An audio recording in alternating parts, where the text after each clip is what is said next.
Did you know it's customary in parts of Germany and a few bordering countries for 6-year-old children starting first grade to be presented with the gift of a large paper cone called a Schultüte? A Schultüte is a goodie bag tailored to the unique interests of a child, a special container that's part of an important rite of passage. A typical Schultüte, which can be nearly as tall as a child, is filled with stationery supplies, good luck charms, books, and edible treats. In this video, I'll show you a way to combine paper circuits with a piece of poster board to create a cone-shaped container synonymous with the first day of school. For a complete supply list, written directions, or a free circuit diagram, please visit the description below. To get started, wrap a string around the top of a pencil. Then, with the back side of the poster board facing up, hold the string down in its bottom left corner, positioning the pencil in the top right corner until the string is tight. Use a pencil to draw an arc by moving it toward the opposite edge of the paper, and then cut off the excess.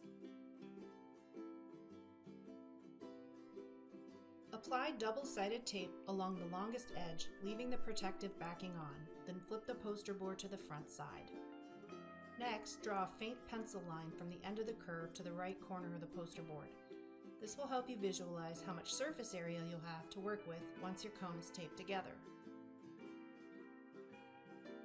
Before you fold your poster board into a cone shape, it's helpful to think about the placement of the pieces in your scene and how they'll look when placed upon a curved surface.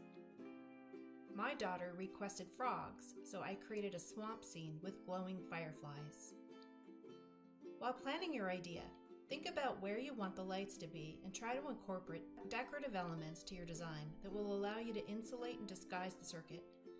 For example, the circuit in my swamp scene will be covered by lily pads, cattails, and grass. To help know where to sketch your circuit, it's helpful to poke holes through the pieces that will have light shining through them. This also makes it easier to mark the location of the LEDs as you plan your circuit. You might also find it helpful to trace around your paper pieces to make it easier to envision where the circuit traces need to be in order to remain hidden. Keep in mind that the circuit you'll be constructing will need to start near the top right side of your flat cone piece.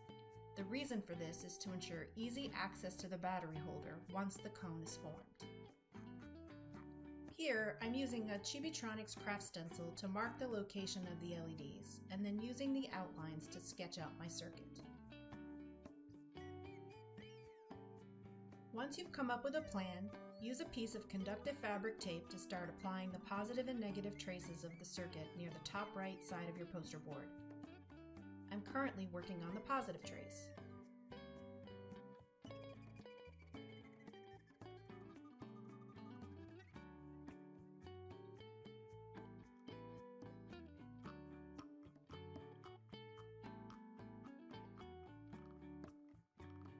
It's important that your positive and negative traces should not touch to prevent a short circuit.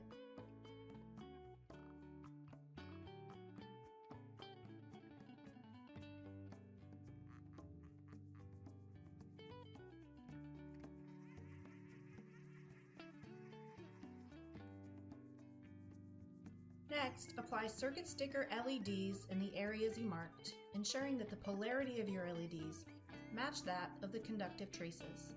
The pointy, negative ends of your LED stickers should only touch the negative trace of your circuit, while the broader positive ends should only touch the positive trace. Test the circuit with a coin cell battery and a piece of conductive fabric tape.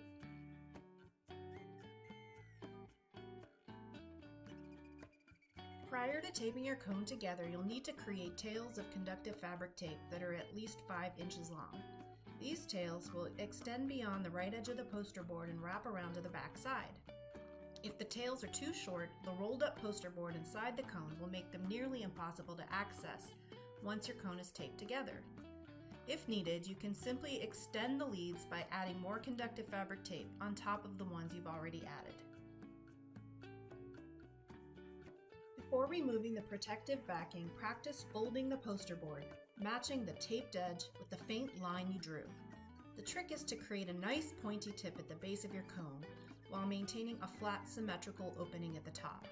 This takes a bit of practice, so if you don't get it right the first time, gently take it apart and try again.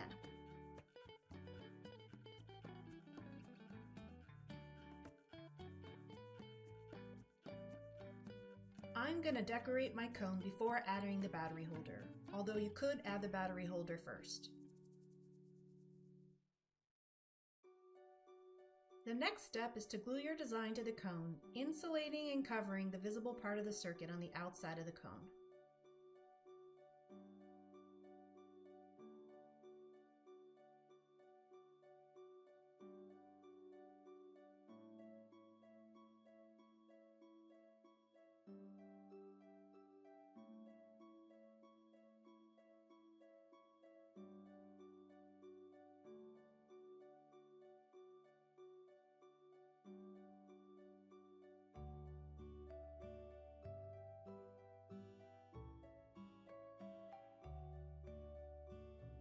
The battery holder will be hidden inside the top of the cone.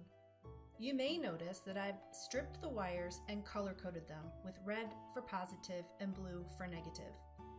The wires extending from the switched battery holder are well insulated, allowing them to cross. But this can make it difficult to tell which wire is positive and which is negative. Typically, the wire closest to the switch will be negative. It's helpful to mark them with a red or black Sharpie to help you keep track. These wires will be adhered to the positive and negative tails inside of your cone using a bit of conductive fabric tape. As was the case with your LEDs, the positive lead of your battery holder should connect with the positive lead of your circuit, and the negative lead of your holder should connect with the negative one, and the two ends should not touch. Connect the battery holder to the rest of the circuit using pieces of conductive fabric tape, and switch the battery holder on to test the circuit.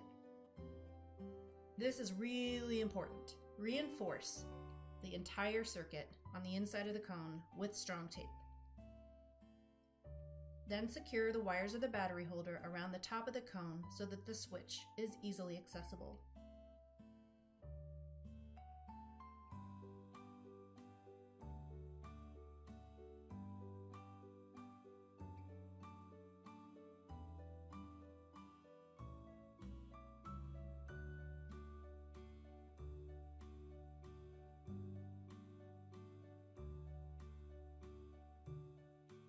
To finish the top of the cone, you'll need crepe or tissue paper and an adhesive of your choice. Consider adding a couple of loops made from ribbon or a carrying strap to make the cone easier to transport.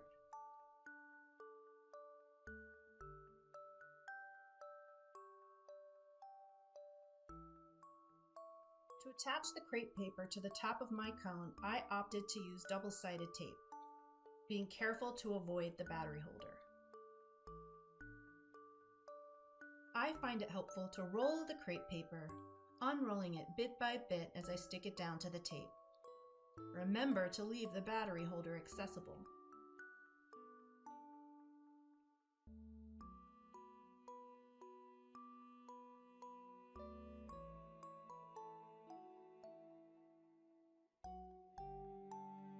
When finished, tie the cone together and trim off the excess paper at the top. It's now ready to fill with school supplies and treats in time for the first day of school.